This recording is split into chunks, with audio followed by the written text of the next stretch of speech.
People at work make fun of me all the time. Because you work with too many younger people. It is weird being the old one, I'm not gonna lie. I'm not quite used to it yet. I certainly grew into that.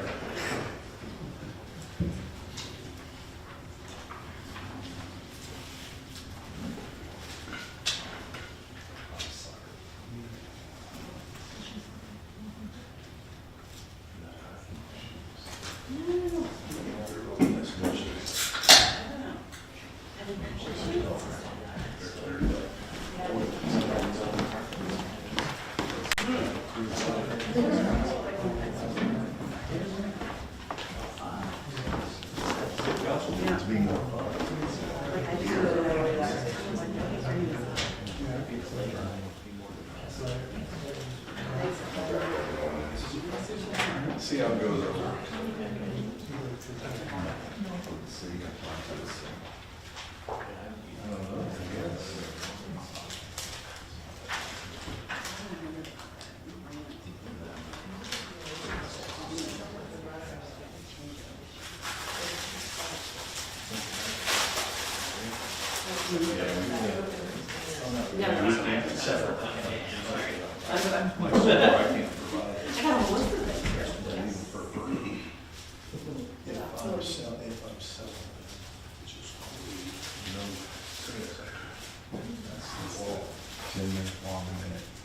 Yeah.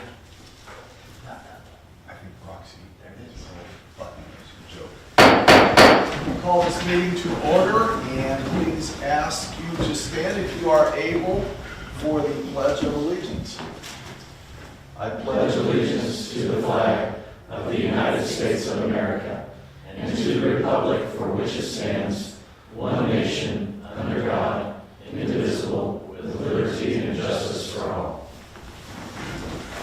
Thank you very much. Please be seated, and welcome to the Lindsborg City Council meeting of March 4th, 2024. It's good to see everyone here.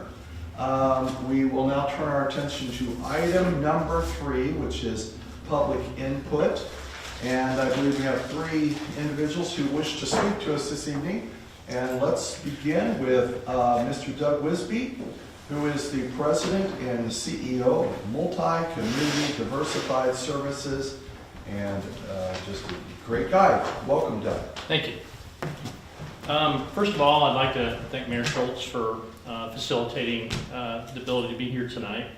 I know the mayor from his time in the Kansas legislature. We got to work together on a number of things, and always found him to be very supportive of our mission and what we do. Tell you a little bit about ourselves. We go by MCDS because obviously the name of the company is quite a mouthful, but we are celebrating our 50th anniversary of providing support services to people with intellectual and developmental disabilities here in McPherson County. We have been actually in Lindsborg since the early 80s. In fact, we bought our first house over on McKinley Street, I think in 82. We have, part of our mission over the years has been to buy houses and to develop residential settings because the people that we serve are the poorest of the poor. Typically they live on Social Security income or Social Security disability income. They qualify for Medicaid. So by definition they're very poor. We provide services in McPherson County, typically here in McPherson and to a certain extent in Galva currently. And those first two towns are obviously college towns. And as you know, that the residential supply of rental property can be pretty short and also be very expensive. So we got into building residential settings back in the 70s, late 70s, and we still do it today. In fact, we have been working with the mayor and hopefully with you all on our latest project, which we will build, if it's approved, over on McPherson Street. We own a property, the property I talked about just a minute ago is over on, I think, on McKinley Street.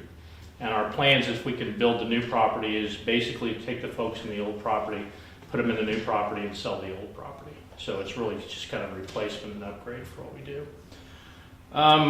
We have been doing this for 50 years, officially since 1974. And so we're going to be spending the year. We've got a new logo. We brought some mugs for you all to share. And I just wanted to stop by and address you all and tell you how much I appreciate working with the city over the years and you all. It's been a great relationship, and I very much appreciate your support with our mission and what we do. If I didn't say it earlier, we're not-for-profit, and lasting 50 years as a not-for-profit's, I think, kind of an accomplishment. We're going to have some fun this year. I think we're going to have some activities that we're going to do, and I'll certainly email all of you the information on those things. I sent you all an email that had kind of a presentation to tell you a little bit about what we do and a video.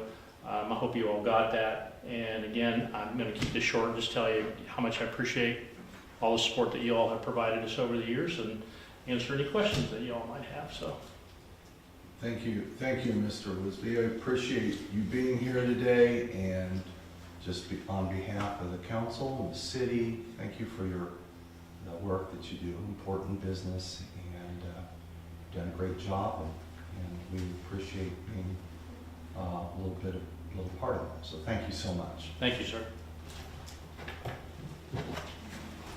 Council, we will next call or recognize Joe Holtz, Mr. Holtz.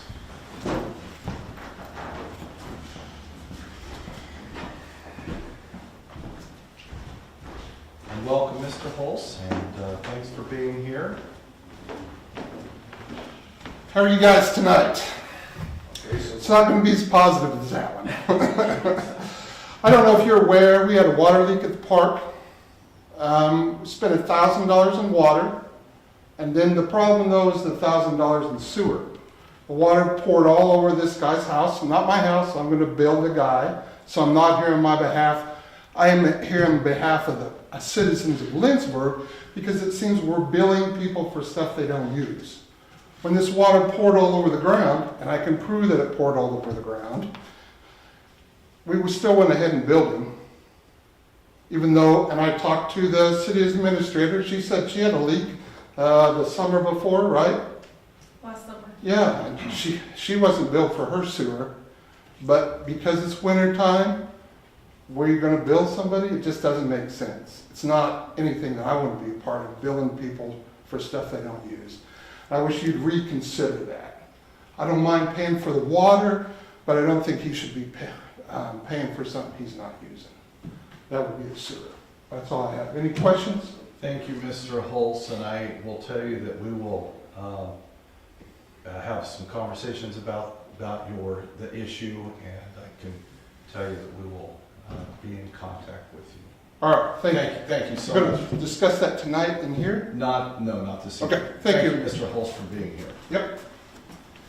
Next, we'll call on Scott Bonitz. And welcome, sir. We're very happy to have you here.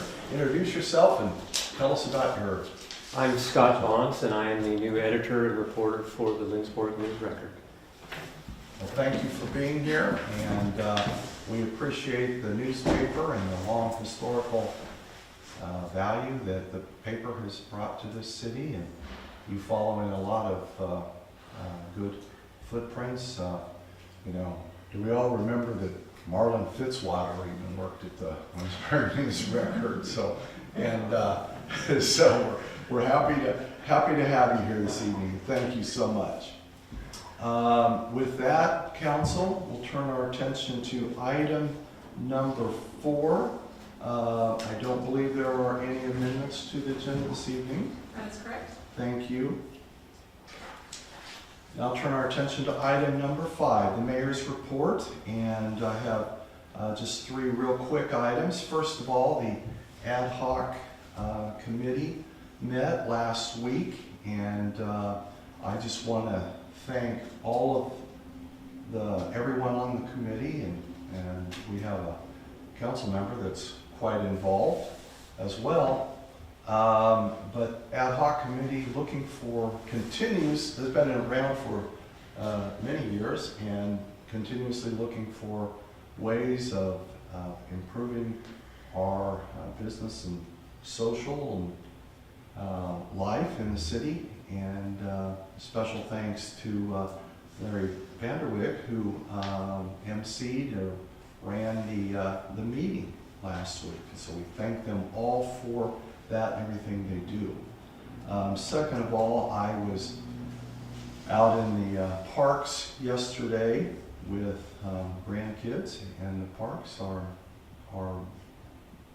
had lots of people in them yesterday.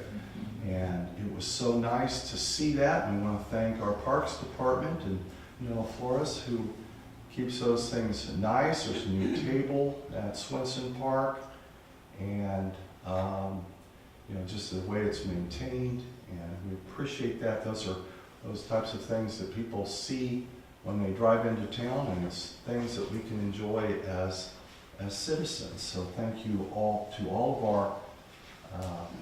our city employees that help make that happen. And then third, we have a new aquatics manager at our pool, Riley Fox, and Lauren has been very involved in getting her on board. And I, just as we come into the swimming season, but I was particularly gratified to see that those two are going to obtain additional training for how to save people's lives, and they'll be able to then train others here in town, and that's so important, and I appreciate the initiative for them to do that, to get that additional training. With that, council, we'll move to the consent agenda, item number 6. These are items that are routine and acted by one motion. There'll be no separate discussion unless a council member so requests. There are 3 items: the approval of the minutes from February 19th, 2024. Item B, payroll ordinance number 5472. Item C, purchase order ordinance number 5473. Council, I would ask for a motion to approve the consent agenda. So moved. Second. We have a motion and second. Are there questions on the motion? I don't know whether to ask this now or later, but included in the consent agenda is the lease payments for our fleet. And I brought this up previously, but I'd like to do it again. Sometime, someplace, not tonight, I'm sure, but I'd like to have an update on how that's going and an update of how this is going to save us money over time, because I'm still, after this amount of time, I'm not clear on that. And I know others are not as well in the community, so if we could have an update on that sometime, I appreciate it. I would think we can do that. And we'll have the administrator put that on her list, which looks like she's doing right now. Thank you. So, thank you, Councilman. Any further questions on the motion? Seeing no questions, we'll have our city clerk call roll, please. Council members Presley, Yes. Bruce, Yes. Smith, Yes. Peterson, Yes. Vanderway, Yes. Swanson. Yes. Motion is approved. Thank you, council. Thank you, Roxy, for taking roll. We'll now turn our attention to item number 7, the appointments. This evening, what we generally do are appointments for our boards and committees in April, and we will be doing that, but we have a couple openings that we thought that it made sense to go ahead and fill now. And so on the Planning Commission, I'm appointing Corey Griffiths. He has significant experience, and I think he'll be an excellent addition to Planning Commission. And on the Cemetery Board, we have 2 outstanding individuals, Ryan Carey and Judy Paluski. Both of them have a lot of interest and experience regarding historical items of our city, both interested in honoring those who have come before us in our city. And so we have all 3 of these excellent people who have stepped forward, and we are wanting to appoint them this evening. Is there an objection to the appointments? Without objection, so ordered. So thank you, council, and thank you to those three excellent individuals that will be joining the board and the commission. Item number 8, committee reports, and item A, the tree board, and we will call on Noah Flores, our Parks Director. Welcome, Noah. Thank you. Evening, Mayor, Council. I have a few items to report from the tree board. The first item is the re-implementing of the tree cost share program. A review of the application includes the following unchanged stipulations and limitations. First, the tree species must be selected from the recommended tree list to apply for this cost share program. The planting location must also be approved by the tree board or myself. Property owners are eligible for up to 2 tree cost shares per year. The city will reimburse half the cost of the tree of a maximum of $50. The program is limited to available funds on a first-come, first-served basis. So this is already an established program that we've ran for 2 years. Last year we had 5 people take advantage of the program. It will also have included the new updated recommended tree list, which was approved last city council. Other than that, nothing else has changed. The second item is the information on the CTAP inventory. We are updating our CTAP inventory for the city this year. The tech team will be associated with the Kansas Forest Service, will arrive in this summer to take inventory of publicly owned city trees and also street trees. CTAP stands for the Community Threat Assessment Protocol. This is also provided by the Kansas Forest Service at no cost. The purpose of this collection of data is for the collection of IDing of trees, the condition of the trees, the location of the trees, and the species of the trees. The resulting data will allow our community to see current information, enabling us to make educated management decisions on our tree canopy. The street trees, by definition, are street trees that are located between the street and the sidewalk. Also, the last inventory was taken in 2011. If there's any questions on any of those items? Are there questions from the council? No. Thank you, Noah. Thank you. Good job. We'll now turn our attention to item number 9, which is a first reading on item A is Parks Curfew. This is a proposed curfew, and we will not be taking action on this evening.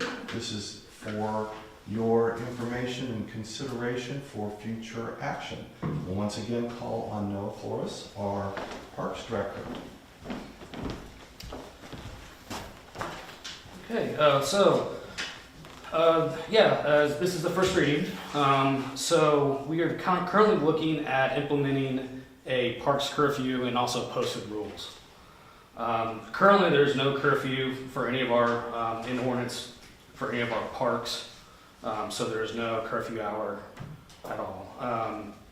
So the purpose is to have it posted, a curfew, and rules in our parks, and this would allow police to police the curfew hour and mitigate potential issues in the future as far as vandalism, soliciting, loitering, all those things that could lead to other issues. So having an enforceable curfew in the city would benefit the community by providing and promoting and maintaining peace and safety in our parks. It would also benefit by reduced tax costs on vandalism repair and reduced costs for added security measures. Currently, we do have a CIP item for mitigation of vandalism, and we have used that this year. It was suggested 2 years ago by myself because we did have 2 issues, one at Riverside and then also one at Lucia Park here next to City Hall, we had extensive damage from vandalism. It ended up costing approximately $3,798 in contracted services, replacement of equipment, and then also the labor that we also put in. So the main issue is the vandalism right now, and we're hoping that by putting a curfew in place, we could mitigate some of these problems. The proposed curfew hour is from 11 p.m. to 6 a.m. There's a current penalty for minors violating the curfew in the city. That's the only curfew in place. It is a $50 fine plus court cost, and the staff would recommend a similar fine or penalty. If approved by City Council, the new park sign, which is attached, in a draft is attached, the included hours will also be posted, and the ordinance would also be communicated to the community. As the mayor said, there's no action required. It's just the first reading. The signage would be posted in all the parks as well, which would include skate park, dog park, and Frederickson Family Outdoor Fitness, just so that we have a uniform ordinance and curfew in our park system. And if there's any questions on any of that new information? Council, other questions? Councilmember Bruce? Was the vandalism done by youth or was it by older people? So we had one case where we do not know who did it over at Swenson Park. It was to the bathroom, just damage. The other, I believe, were of age, and this happened at Lucy Park. So of age meaning older than 18? Over the age, Okay, yes. just making sure. Yes. And there's two incidents in the last how many years? This is over about a year period, going from, it was about a year and a quarter, so about 15 months started in 2022, I think was Lucia, December, and then if you count another year and a few months, then that was the two major incidents. We do have smaller stuff that happens occasionally, but these two incidents were costly. So. Further questions? Councilmember Preston? Okay. First of all, do these rules and the proposed curfew apply to the trail? No, it would only be to our parks. We do have separate rules for the trail. They are posted, but this is just concerning the parks. Then the follow-up to that is, operating motorized vehicles in the park is prohibited, and we're seeing an increase in electric bikes. Yes, we have discussed this a little bit. It is a concern. I do believe that some of our ordinances may be a little dated, so we are going to look into that. Councilmember Peterson? You listed a couple of things that this would hopefully protect us against, including solicitation, and I don't know what else you said, but just to be clear, we have a problem with that currently? Not a major problem. What we're just trying to avoid is people hanging around after hours in the dark and then causing more issues. We've seen some activity at Swenson Park, I think from college kids. And then we also have the issue at Lucia Park, and that was towards the evening hours, and that was older. But yeah, we rarely see major issues overall. Councilmember Underwood? What are the hours of the general curfew that applies to minors in town? Yeah, so the curfew is from 12 a.m. to 6 a.m. What was the first one? 12 midnight. And so this is 11 p.m. to 6 a.m., just an hour off from the stating ordinance.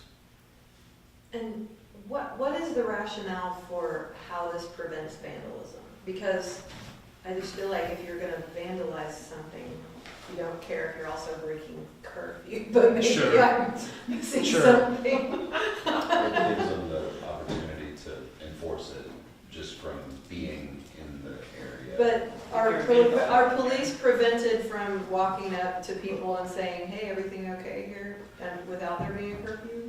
It gives them more of a reason to stop anybody in the park.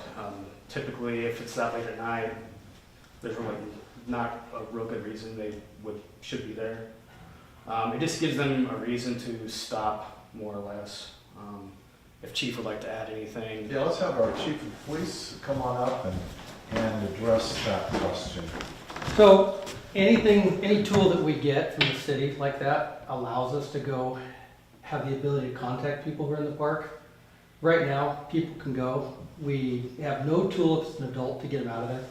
They can do whatever they want. We've had drug arrests there. We've had alcohol arrests there.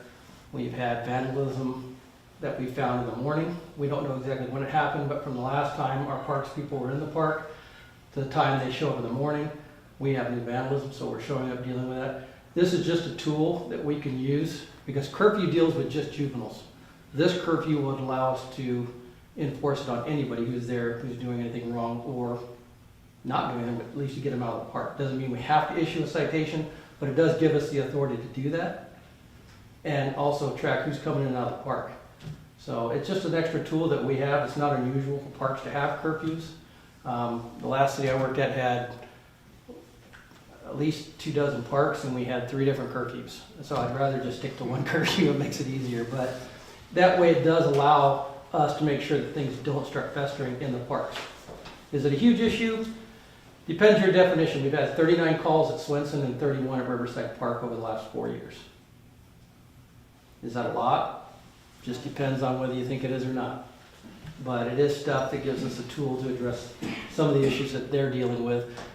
A lot of the smaller vandalisms we don't necessarily report. They just paint over or fix, but it's still a problem.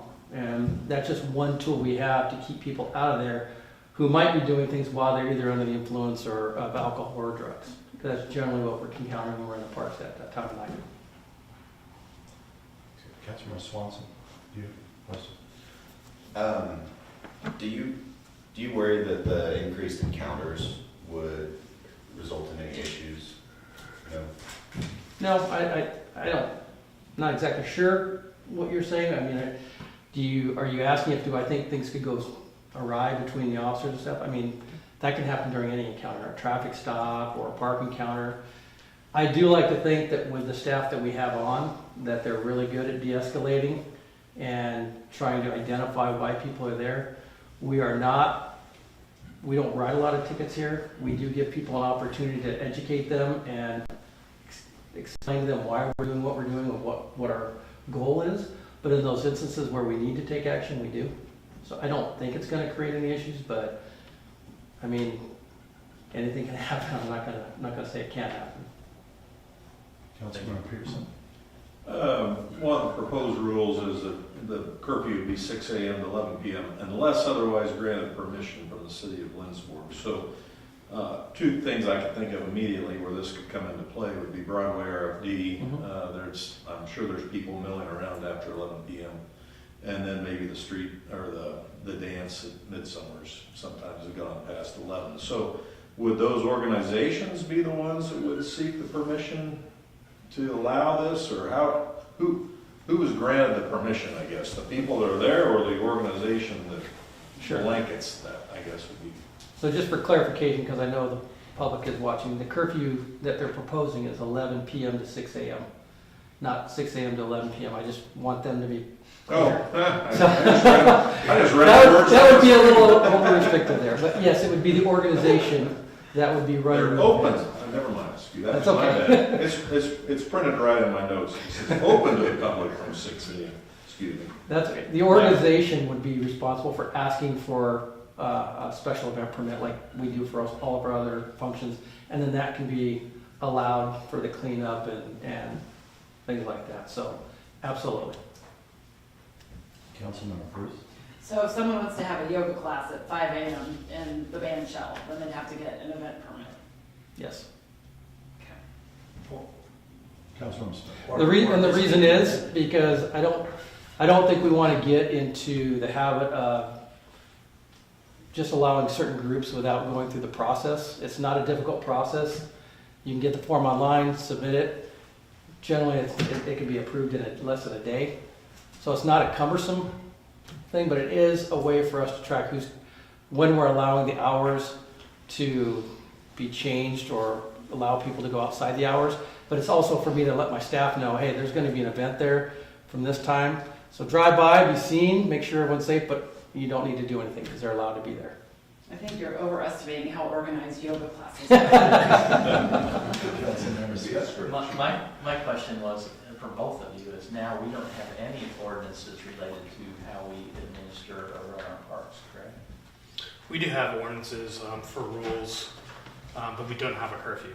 And the rules aren't, I don't see them posted. They are not posted on site. So this process would help us educate the people Yes. that use the park so they'd have a better understanding of what's expected. And it should be posted at different parts of the park so people walking in would know that they're not supposed to be in there. So the idea is to let them know ahead of time, you're not supposed to be in here between these hours. Councilmember Peterson? Comment more than a question, but there's a good side to having the rules posted so people know, but there's also a negative of walking up, the first thing you do is seeing signs and what you can't do. I think it detracts a little bit from how pretty our parks are. I don't know how else you let people know that there are rules, so I understand, but we do need to think about Before that. they walk in. No, we don't have an official. We only on the trail do we have rules. I see that comment on the trail about at sunset to sunrise. You're right, you walk in, it's just a sign. I think I would like to minimize the number of permits that would have to be issued. So personally, I would be more inclined to feel good about 5 a.m. to midnight. Just because again, I mean, midnight to 5 a.m. Oh, sorry, yes.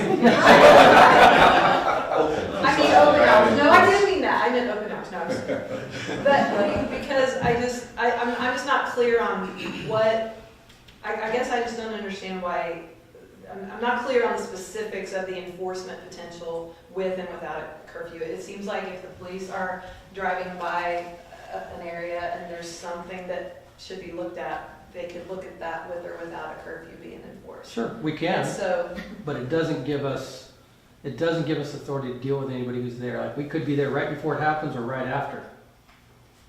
And if we don't actually catch them in the act of doing it, but it still Then feels we're- like there's an awful, like, you're always gonna just have to maybe catch them because if you leave and they come back. I mean, it just feels like a very imprecise mechanism of control. And I get it, I mean, and if you want it, I certainly want to support what the police think is the best idea, but let's give our citizens the most flexibility we can and ourselves in terms of when a permit is required, because I think that 5 a.m., I mean, I'm not darkening the park at that time, but I feel like there could be There are dark folks, yeah. and different things, so. Further questions, council? Thank you, Chief, and thank you, Noah. And council, we will consider this at your, if you desire, in the future. We'll now turn our attention to item 10, old business. Madam Administrator, do we have any old business? We do not, Mayor. Thank you. Turn our attention to item 11, new business, and item A is the MCDS Resolution 02-2024. I'll call on Milton Collins, our Director of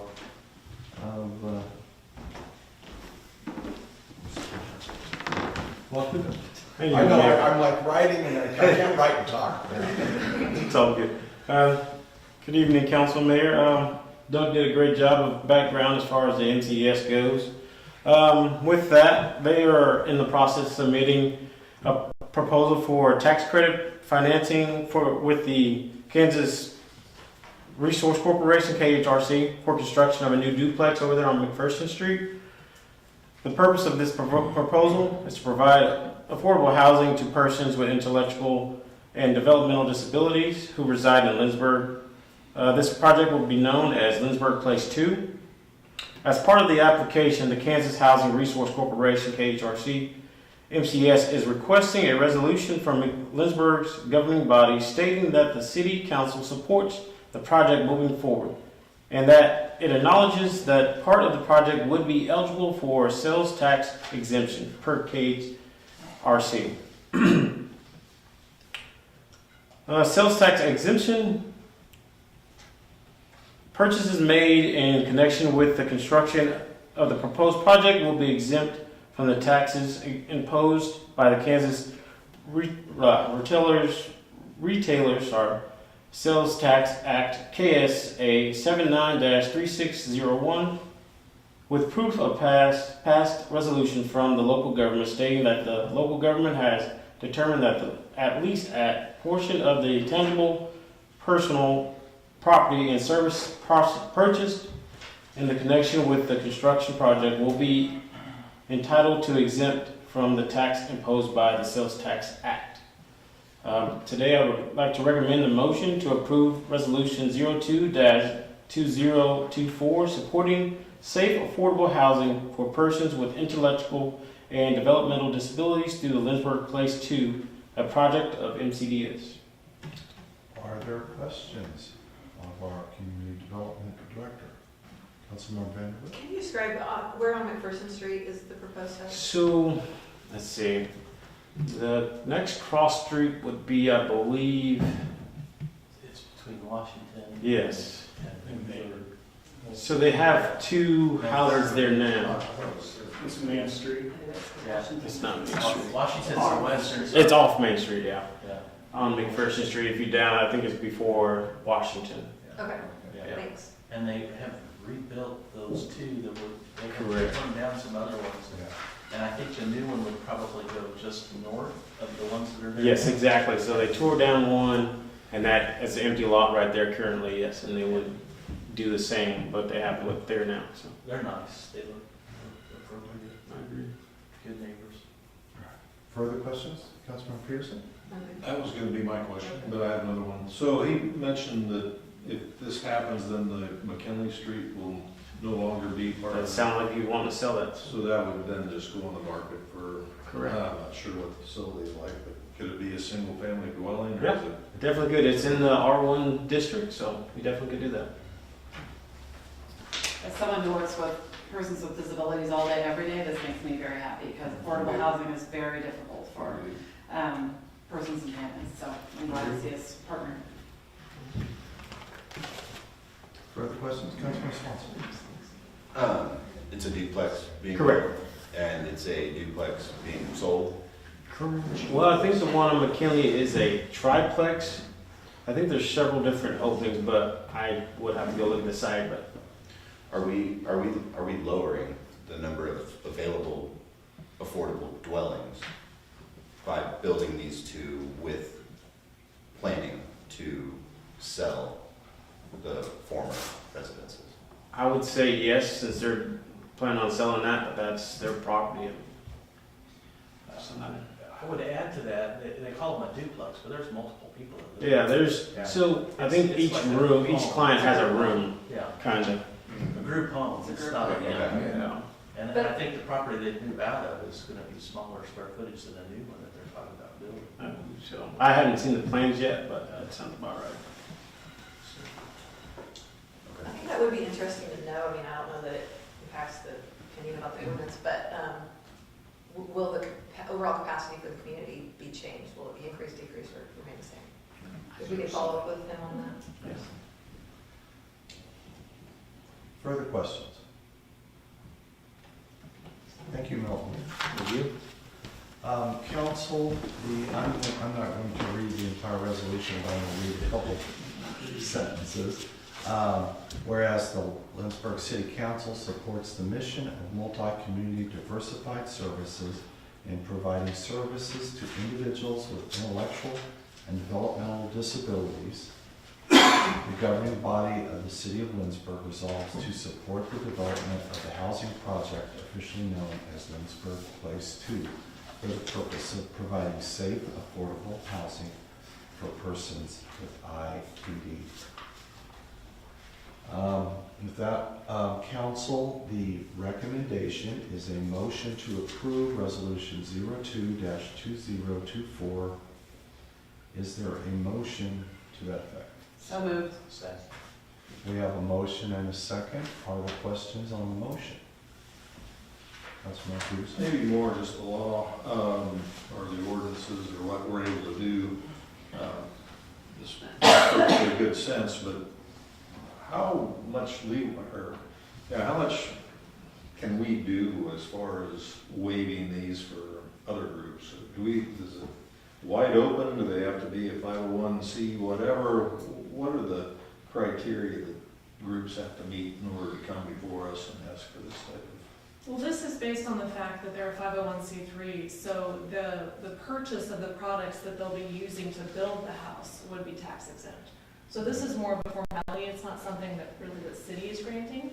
Resolution is acknowledging that we support the development of the building, that we acknowledge that a portion of it is tax exempt. So it's not a So we're not, special thing. well, they're getting it whether we approve it. Oh, okay. Yes.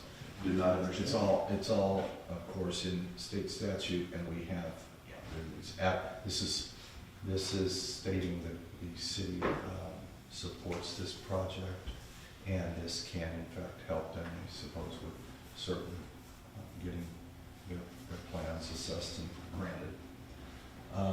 Further questions?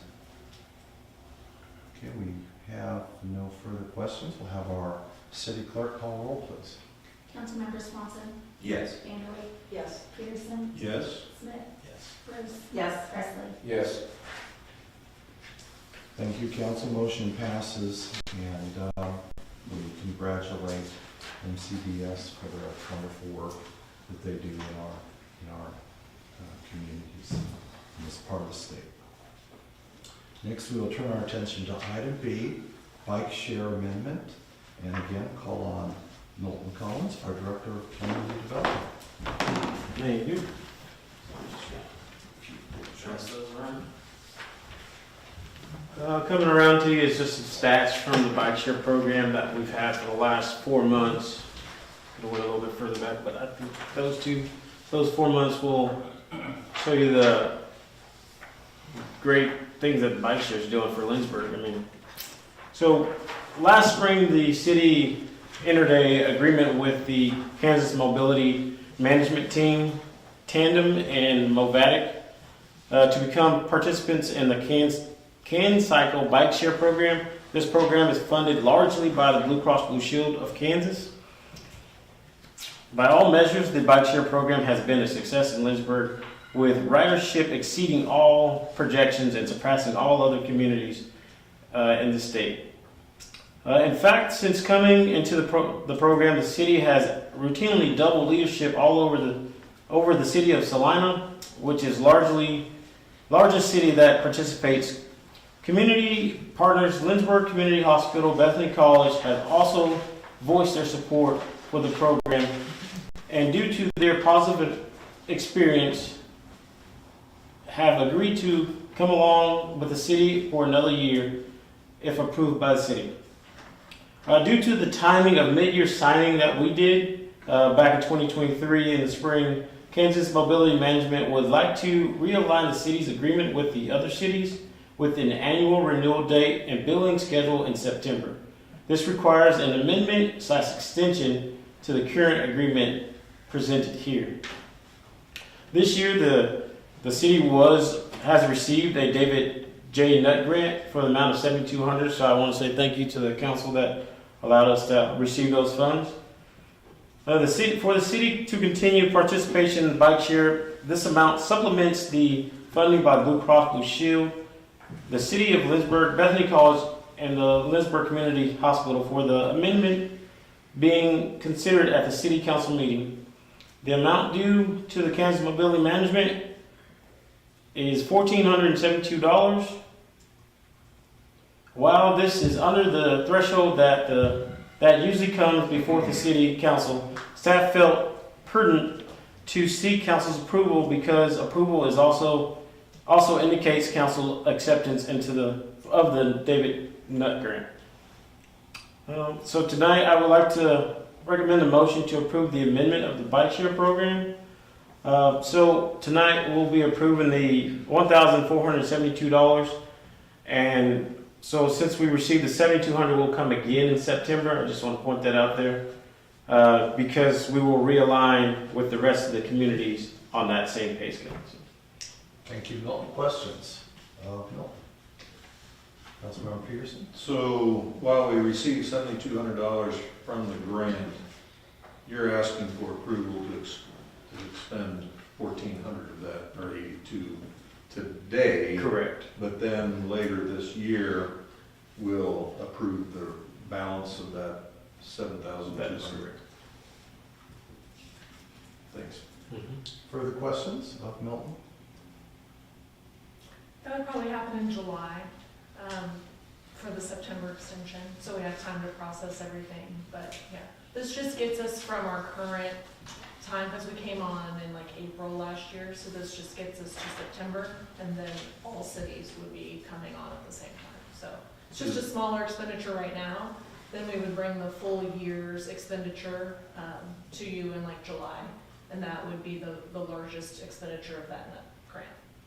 Is it made known, sorry, another quick question. Made known what the contributions of the other partners are? Is it the same as ours, or more, or less? So each of them, they each contributed $2,500 last year, and because of the positive experience that we've had with the program, they have agreed to both come on at $3,000 this year. So we have their agreements at $3,000 each.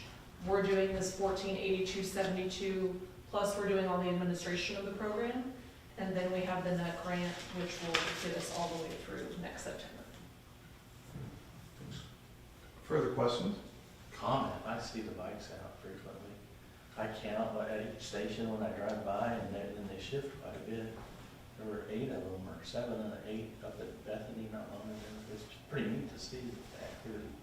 I'm pretty impressed 19 people rode in January. It was like 17 degrees. Exactly. Kudos to those folks. And how you get the data is nice, because they're all electronically connected. Councilmember Swanson? How many bikes does Lindsborg have versus how many bikes are in Salina? We have 15 total. I'm not sure. And 3 stations. Yeah, 3 stations. I think Salina has 4 stations, and I think there are a total maybe 20 bikes, maybe more. So. Further questions, council? Thank you, Milton. Thank you. Good job. Council, the recommendation is a motion to approve the amendment to the bike share agreement as presented, fiscal note of $1,482.72. Is there a motion? So moved. Second. We have a motion and a second. Are there questions on the motion? Seeing no questions, we'll ask our city clerk to please call roll. Councilmembers Peterson, Yes. Vanderway, Yes. Swanson, Yes. Smith, Yes. Bruce, Yes. Presley. Yes. Motion passes. Thank you, council. Thank you, Roxy. Turn our attention to item C, fire control panels, and we call on David Hayes, our finance director. Good evening. The city of Lindsborg has 2 Simplex 4008 fire control panels that are monitoring and maintained by Johnson Control Fire Protection. One is in City Hall and the other is in the J.O. Sundstrom Conference Center. These panels are linked to the different smoke alarm devices throughout these 2 buildings. The control panel, if they receive a message from any of the devices that detect fire or smoke, send communication to the offsite monitoring service, and the Lindsborg Fire Department is dispatched.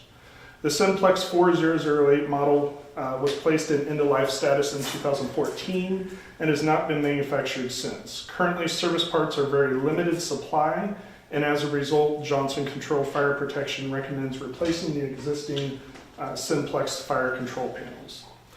Johnson Control Fire Protection has provided a quote that includes the materials and labor needed to update the control panels to Simplex 7007 ES fire control panels.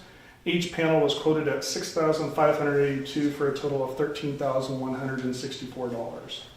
These 2 line items were budgeted at $10,000 each for a total budget of $20,000 in the CIP for 2024.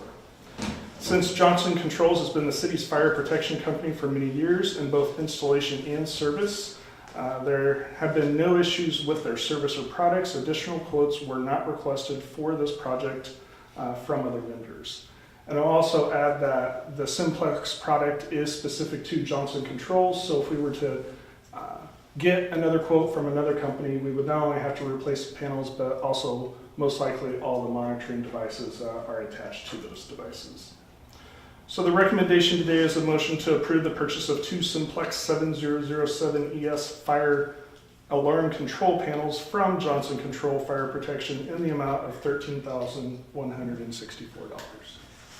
Thank you, David. Questions from the council? Councilmember Smith? So, Dave, do we know the projected end-of-life status for the Simplex 7007 ES?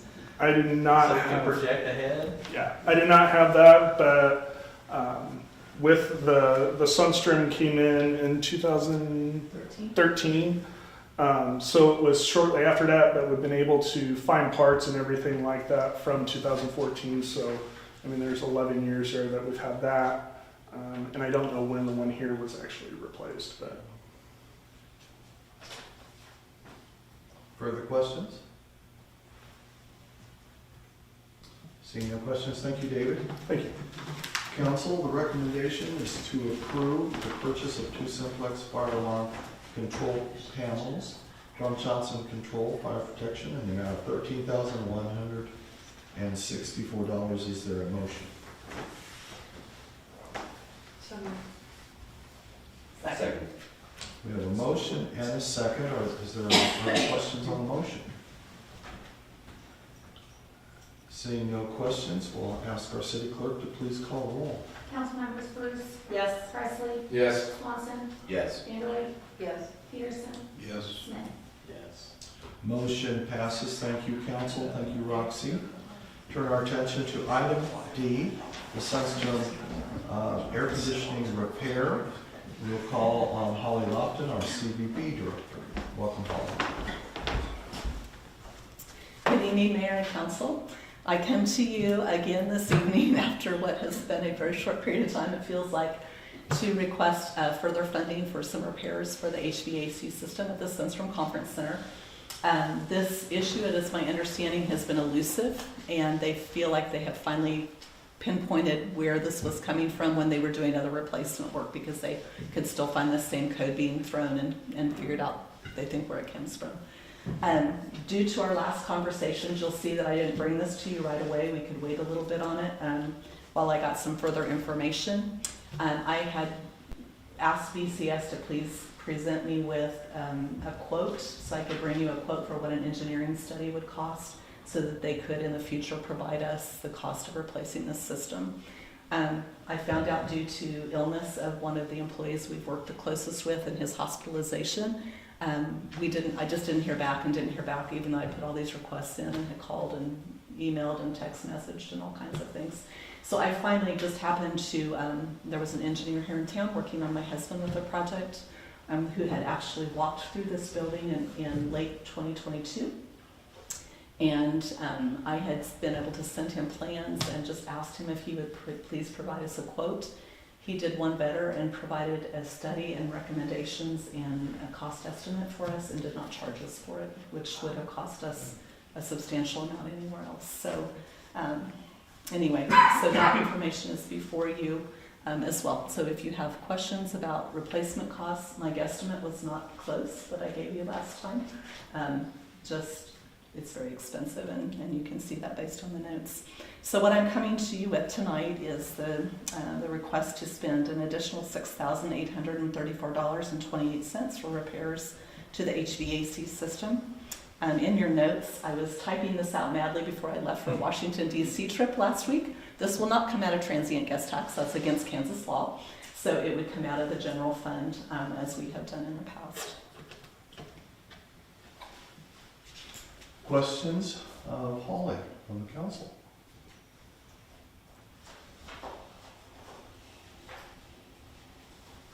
I'm sorry, this has just been a nightmare for you, so. It has been an ongoing issue.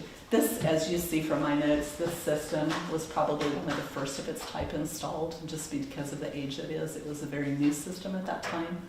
They have been very problematic everywhere they have been put in. Some people, they've run and they've been fine, but that has been unusual. They require their piping sizes to be pretty much perfection. And because of that, they are just a problem in a lot of places. To fix that would require digging into all of the piping and looking at every bit of it. So their recommendation to us was to go with a totally different type of system that would just take this out of play entirely. And yes, it has been a headache, very much so it has been. Further questions, comments?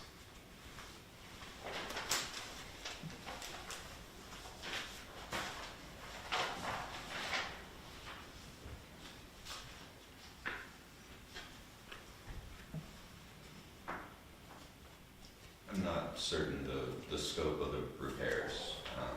This is for the blower, motor, and casing for just one of the...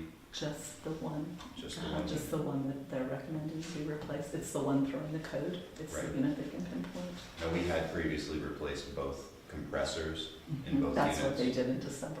Right. Okay. Yes. Yes.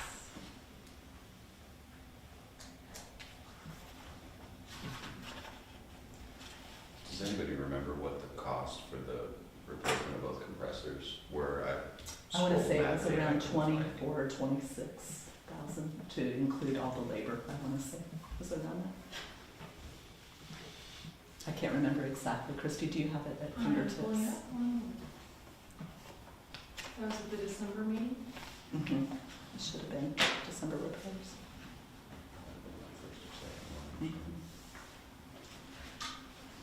The other thing, at some point in time, if we were to decide to replace these, one of the things that this would do for us is give us a much broader workforce to work with when we do repairs, because many other people are more familiar with the type of units we put in the second floor, which we've simply not had the same problems with. So. It was $20,962. Oh, wow. I was Bargain. It was a bargain in comparison, yeah. Yeah. These have been just consistently more expensive repairs. They just are. It's an expensive system to work on. Also, if I remember right, the alternative was to go ahead and replace both of those units with all the installation, that coming somewhere near $100,000. No, to replace. he provided an estimate in here as to what that would cost. You'll see that in your attachment. Okay. It's at the very end of the report. At the end, you see the Sunstrom, 400. and 20,000 is the bottom number. Yeah. You tell them we're buying a fire truck, we need a discount? Yeah. And that is an estimate. So we could go back and ask for additional engineering studies at a cost. They would not be done for us for nothing, but we could ask for that, and other engineering firms might come up with different numbers. So I do know my husband works with this company frequently, and they provide quality work. So.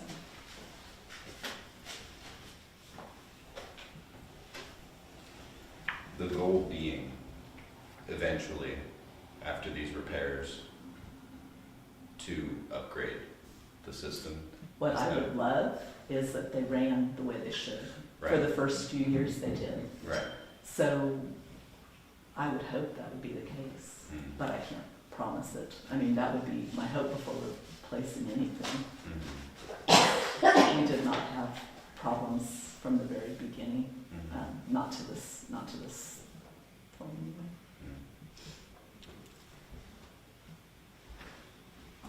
So Holly, the question before the council this evening is, do they wish to repair Yes, this unit repair this unit. for $6,800? And thank you for bringing additional information about what it would cost to completely replace the unit and further consideration. Further questions, council?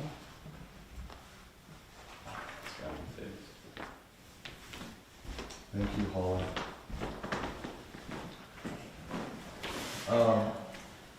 Council, so the recommendation to fix the unit, it's a motion to contract BCS for repairs to the Sunstrom air conditioning system in the amount of $6,834.28. Is there a motion? Second. We have a motion and a second. Are there questions on the motion? Seeing no questions, we'll ask our city clerk to please call roll.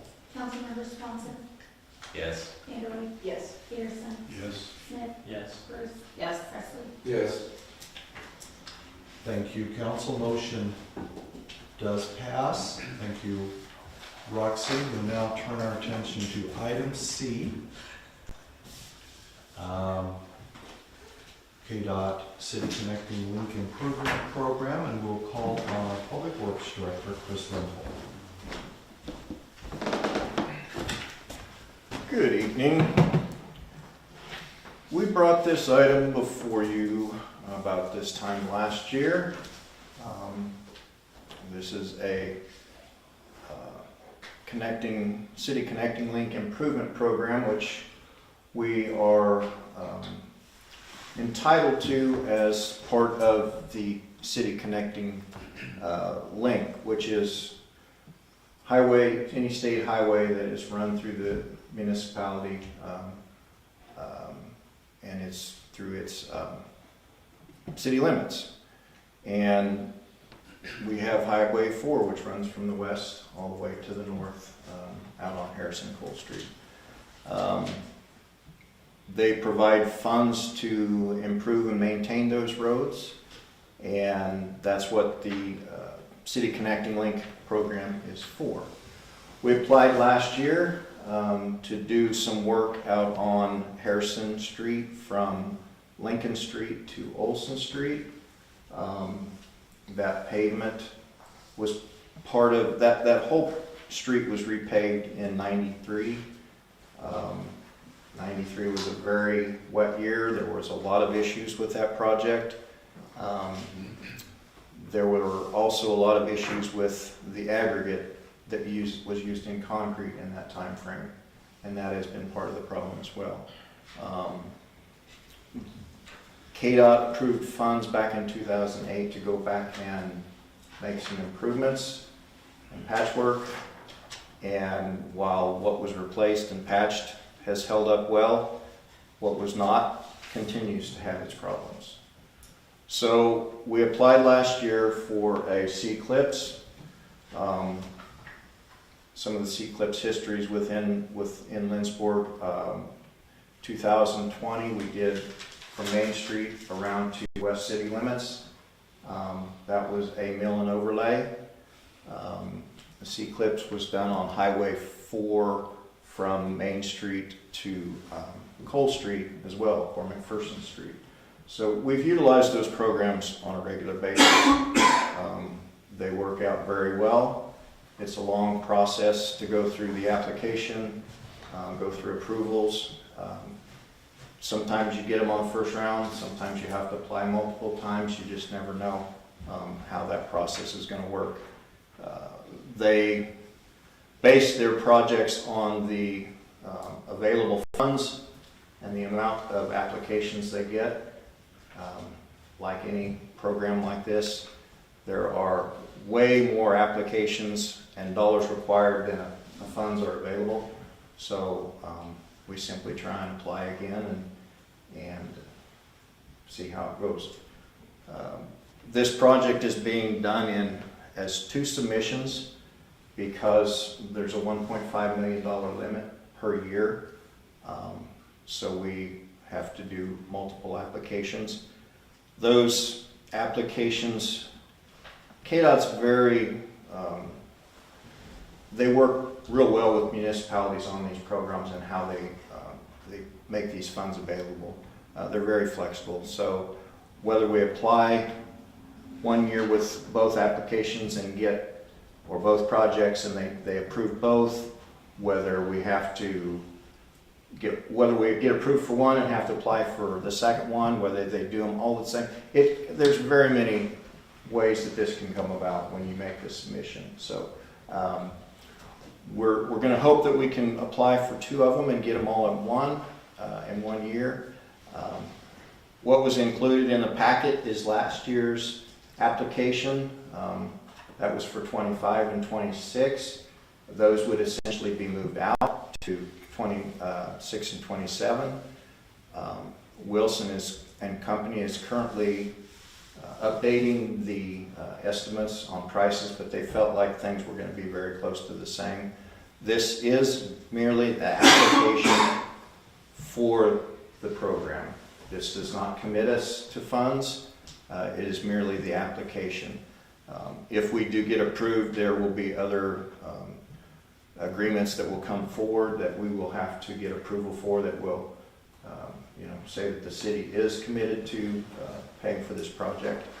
And it's the last one we did started in 2017. The project came about 2020. It's a multi-step process. So all we're looking for tonight is a motion to approve the submission for an application to KDOT for the repaving of Harrison Street from Lincoln Street to Olson Street with a commitment of a 5% match to the project if awarded.